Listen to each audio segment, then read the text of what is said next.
We bought this tank thinking it was empty, but hidden inside was a living turtle no one wanted anymore.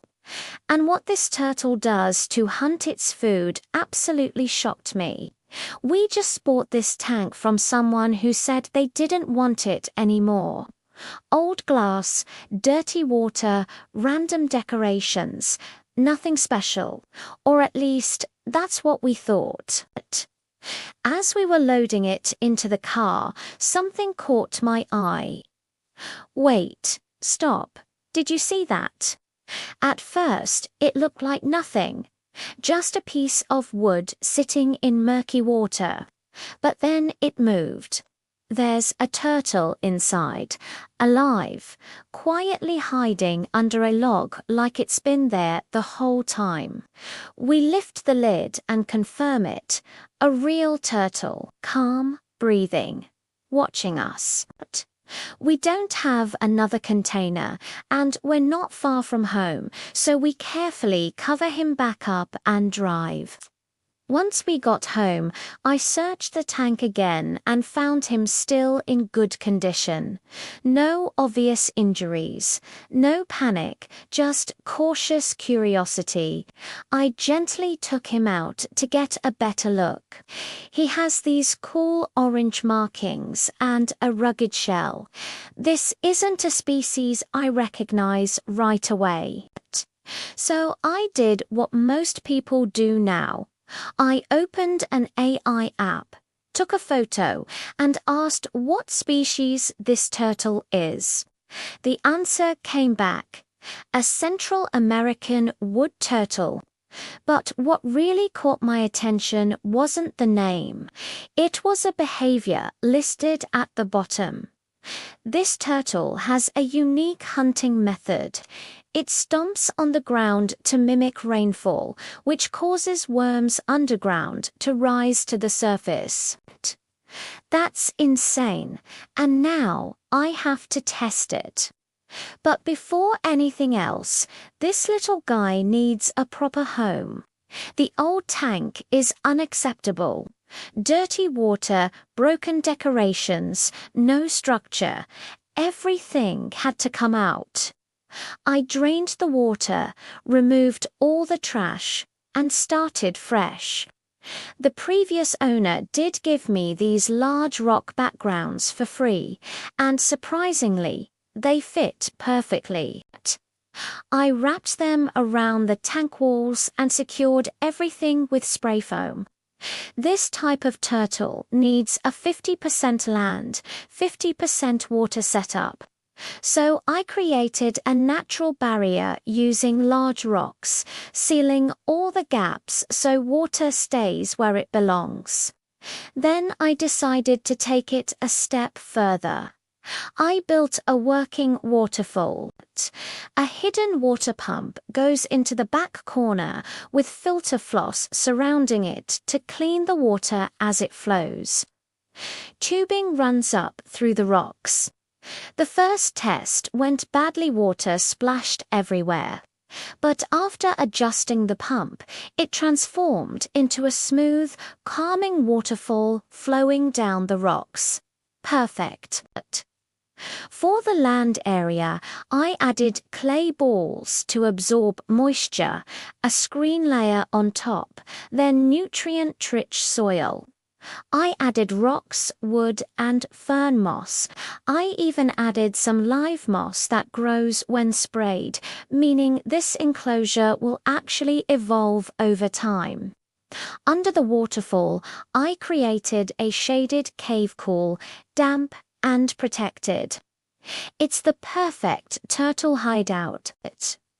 The water section was simpler, just sand, gravel, and more rocks. Once I filled it up, the tank really came alive.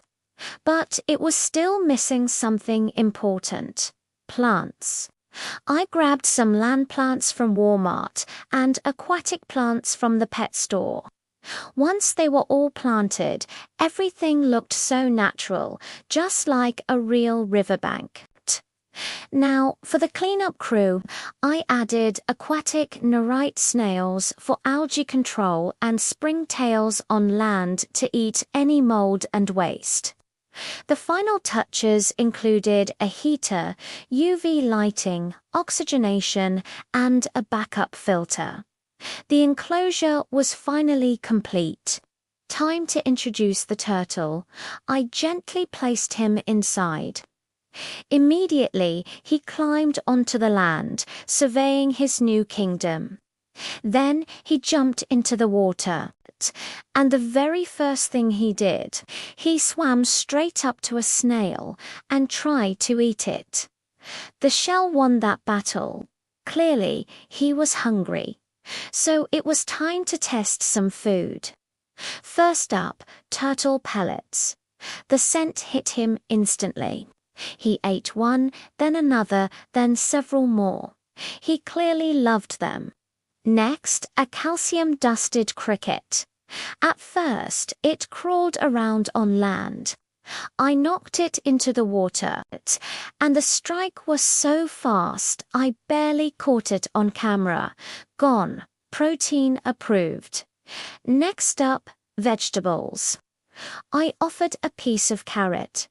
He bit it underwater, let it go, tried again, and then spit it out and swam away. Vegetables rejected. Now it was time for worms. I started with frozen bloodworms. The moment they hit the water, he snapped. He ate them eagerly, more enthusiasm than he'd shown for anything so far. This was definitely a favorite. Now for the real test, the nightcrawler worms. I placed several in the land area, letting them burrow underground. This is where the legendary behavior should happen, the stomp. The turtle climbed onto land. I waited. Nothing. No stomping. No movement at all. I even waved a worm right in front of his face. Nothing. I piled the worms in front of him. Still nothing. Then he just jumped back into the water. So I tried waving a worm underwater. Instant reaction, he grabbed it and wrestled with it for minutes, determined to swallow the entire thing. So here's the conclusion. Yes, this species can stomp to hunt worms, but mine. He prefers ambush feeding in the water. Is he lazy? Maybe. Is he efficient? Definitely. Watching him eat is hilarious and oddly satisfying, from an abandoned dirty tank to a living ecosystem, from a forgotten turtle to a fully restored habitat. And now he has everything he needs: food, shelter, flowing water, and warmth. Sometimes the best animals aren't the ones you plan for. They're the ones you accidentally rescue. Thanks for watching, and don't forget to subscribe for more adventures.